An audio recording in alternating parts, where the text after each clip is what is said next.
অষ্টাদশ শতাব্দীর শেষ ভাগ। ঝোপ জঙ্গলে ঘেরা গঙ্গার পার থেকে কানে আসতো ঢাক, ঢোল এবং অন্যান্য বাদ্যযন্ত্রের শব্দ।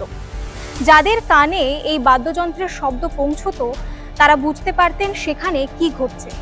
গগনভেদী সেই শব্দ জানান দিত কোনো এক কিশোরীর সহমরণের কাহিনী। এই যে রীতির কথা আমি বলছি, এই রীতি নতুন নয়।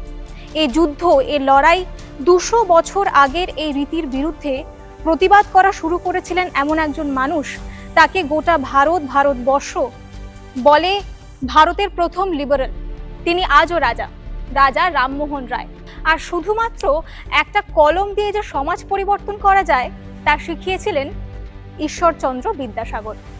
আজ তারই উত্তরসূরির সঙ্গে আমরা পরিচয় করে নেব।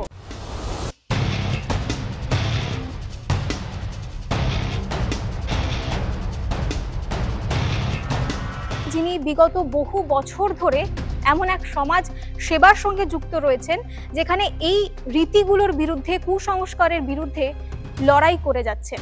তিনি আর কেউ নন, মাঝপুর প্রাইমারি স্কুলের মাস্টার মশাই দেবাশিস মুখোপাধ্যায়।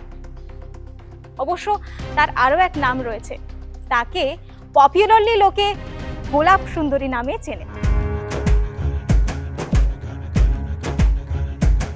হয়ে উঠলাম গোলাপ সুন্দরী।